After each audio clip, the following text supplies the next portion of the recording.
Polymers. इस polymer और polymerisation को हम लोग दोनों इस टर्म को ऑर्गेनिक केमिस्ट्री में भी सुन चुके और समझ चुके। वहां पर अल्काइन चैप्टर में पॉलीमराइजेशन रिएक्शन के एग्जांपल में 3 मॉलिक्यूल एस्टिलीन का जब यूनाइट हुआ था रेड हॉट कॉपर ट्यूब में तो बेंजीन बना। और यहाँ भी देख सकते हैं इथिलीन का एन मॉलिक्यूल।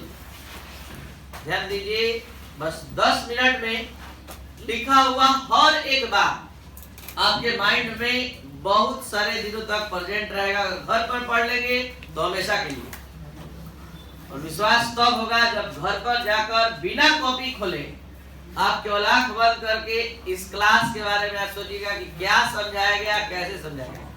जितना बात याद आ जाएगा वो हमेशा के लिए आपके मेमोरी में, आपके मेन याद रखने की शक्ति में हमेशा के लिए सेव रहेगा।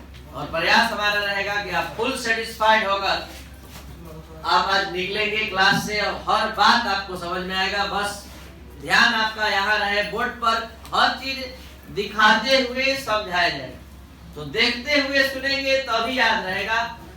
क्योंकि विजुअलाइजेशन पावर का एक गजब सा शक्ति होता है याद रखने का।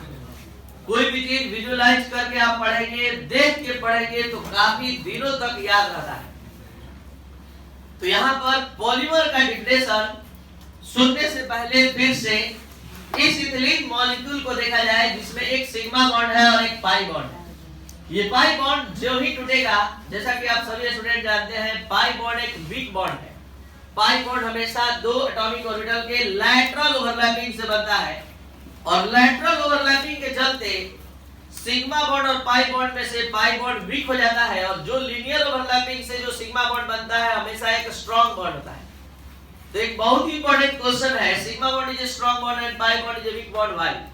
तो sigma bond is formed by linear overlapping of atomic orbitals, but pi bond is formed by lateral overlapping, sideways overlapping होता है। तो जैसे ही हम इसको हाई प्रेशर देते हैं, गर्म करते हैं ऑक्सीजन के प्रेजेंस में, तो ये पाई बॉन्ड टूट जाता है। तो जैसे ही पाई बॉन्ड टूटेगा, दोनों कार्बन पर सिग्मा बॉन्ड आ जाएगा।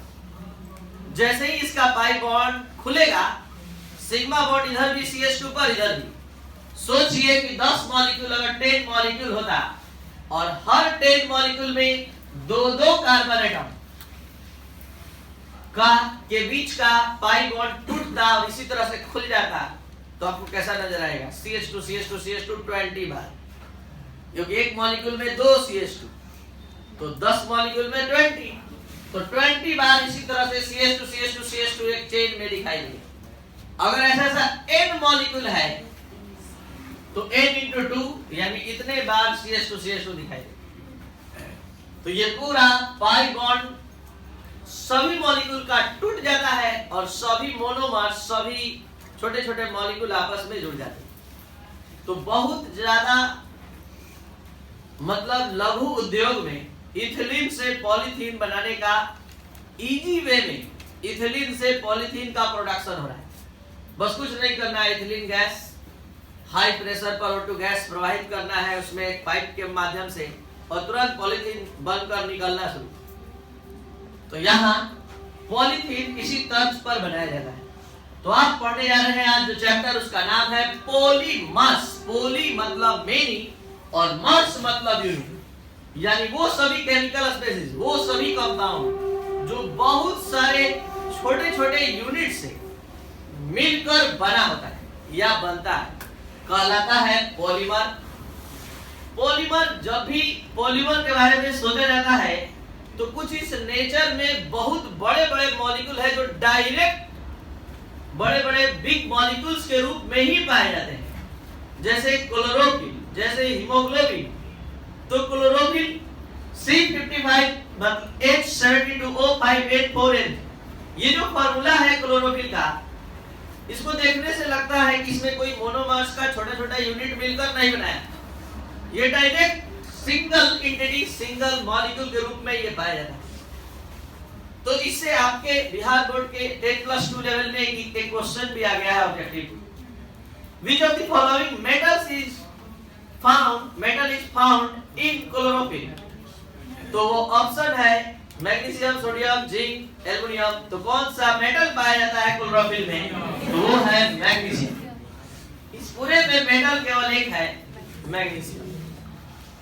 तो मैक्रोमोलिक्यूल्स का बात कर रहे थे। मैक्रोमोलिक्यूल्स वैसे मॉलिक्यूल है जो बहुत सारे मोनोमर के मिलने से नहीं बनते हैं, वो डायरेक्ट एक सिंगल एंटिटी होते हैं, एक सिंगल मॉलिक्यूल होते हैं। तो what is the difference between polymer and macromolecules? Polymers is formed by many monomers unit, but macromolecules is not formed by monomers. Monomers is a single molecule. Monomers एक single molecule होता है।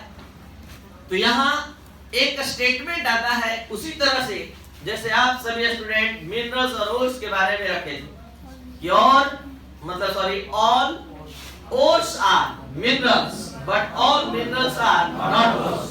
Just like यहाँ all polymers are macromolecules but all macromolecules are not polymers. तो ये था introduction, परिचय। आपको बता दें कि आपके डेली लाइफ में बहुत सारा जो आप कलरफुल क्लॉथ्स पहन रहे हैं, बहुत सारा इंस्ट्रूमेंट का देखते हैं, जो हैंडल या जो भी चीज बनता है या जो भी स्पेस क्राफ्ट में यूज किया जाता है वो सब पॉलीमर से ही बना होता है। और पॉलीमर का हमारे डेली लाइफ में बहुत ही ज्यादा यूज बढ़ चुका है। अब आपको बता दें कि इस चैप्टर का डिटेल स्टडी, विस्तृत अध्ययन हम लोग स्टार्ट करने जा रहे हैं। 90% पार्ट इस चैप्टर का क्लासिफिकेशन से भरा पड़ा है। आज हम लोग पहले दिन के क्लास में दो बेसिस पर पॉलीमर को क्लासिफाइड करते हुए स्टडी करेंगे। पहला, on the basis of repeating structural unit या रिपीटिंग यूनिट। रिपीटिंग यूनिट के आधार पर पॉलीमर दो प्रकार का होता है, एक होमोपॉलीमर और एक कोपॉलीमर। ये होमोपॉलीमर और कोपॉलीमर कैसे, आज के बाद आप तुरंत जान जाएंगे कि होमोपॉलीमर है ये कोपॉलीमर है। तो बहुत आसान है। जब एक ही तरह का इथिलीन इथिलीन इथिलीन एक ही तरह का मॉलिक्यूल मिलकर पॉलीमर बनाएगा, एक ही तरह का मोनोमर, इसको मोनोमर कर दे, इसको पॉलीमर, तो एक ही तरह का मोनोमर आएगा और उससे पॉलीमर बनेगा, तो हम कहेंगे कि ये होमोपॉलीमर है। मतलब इथिलीन इथिलीन इथिलीन मिलकर पॉलीथीन बनाया, तो ये पॉलीथीन होमोपॉलीमर है।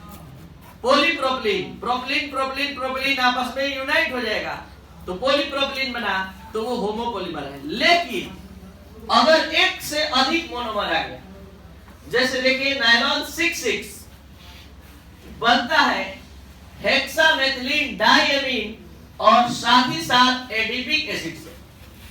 तो एडिपिक एसिड और हेक्सामेथिलीन डाइएमीन दो अलग अलग मोनोमर है और इस दोनों के मिलने से ये पॉलीमर बना नायलॉन 6,6। ये नायलॉन 6,6 जो बन रहा है ये दो तरह के मोनोमर से बन रहा है। तो एकदम आसान है कि एक तरह का मोनोमर अगर पॉलीमर को बनाएगा, only one types of monomers are used in the formation of polymer, then it is called homopolymer. When more than one type of polymers are when more than one type of monomers are used in the formation of polymer, then it is called copolymer. तो समाप्त होते होते ये इतना समझा दिया, बस simple एकदम माइंड में यही रखेंगे। एक मोनोमर से पॉलीमर बनेगा एक ही टाइप के, तो वो कहलाएगा होमोपॉलीमर। एक से अधिक 2, 3, 4 आ गया कोपॉलीमर। नेक्स्ट ध्यान दिया जाए क्लासिफिकेशन। यहाँ फिर से हम पॉलीमर का समझाने जा रहे हैं, टाइप्स ऑफ पॉलीमर फिर से समझाने जा रहे हैं, लेकिन अब हमारा बेस कुछ और होगा। On the basis of source of origin. Source of origin मतलब प्राप्ति के स्रोत के आधार पर कह सकते हैं, जहां से प्राप्त होता है उसके आधार पर। आपको बता दें कि ये topic CBSE board, ICSE board में 5-6 क्लास में बच्चे लोग को पढ़ाया जा रहा है। आप लोग भी शायद कोई पढ़ा भी होगा इसमें। 6 स्टैंडर्ड में एकदम सेम डेफिनेशन, सेम एग्जांपल, सब कुछ same. On the basis of origin polymer 3 types के होते हैं, natural polymer, synthetic, semi synthetic. क्या है? कुछ नहीं, बस नेचर से प्राप्त होगा नेचुरल, लैब में बनेगा सिंथेटिक। अगर नेचुरल पॉलीमर को मॉडिफाइड करके लैब में बनाया जाएगा उसी से, तो सेमी सिंथेटिक। याद हो गया? नेचुरल सोर्स से प्राप्त होगा, जैसे प्लांट्स, एनिमल्स से डायरेक्ट प्राप्त होगा, तो वो होगा natural polymer. The polymer which is obtained by मतलब नेचर, और कह सकते हैं प्लांट और animals, are called natural polymer. The polymer which is obtained in laboratory, the polymers which are formed in laboratory are called synthetic polymers। और उसके बाद semi synthetic, ये कह सकते हैं the polymers which are formed by modification of natural polymers in laboratory are called semi synthetic। तो यहाँ पर आपको बता दें कि इन सभी के डिफिनेशन से ज्यादा इसका एग्जाम्पल इंपॉर्टेंस रखता है। डिफिनेशन जब चाहे आप बनाकर लिख सकते हैं, इसलिए एग्जाम्पल पर जरूर ध्यान देंगे। बहुत बार एग्जाम में आने का रिकॉर्ड बना चुका है। Cellulose is the example of natural polymer, artificial polymer या फिर सेमी सिंथेटिक पॉलीमर, तो ये नेचुरल। उसी तरह से PVC is the example of synthetic, semi synthetic, natural. ठीक है? सेलुलोज या रेयन, सेलुलोज एसीटेट और rayon is the example of. ठीक है?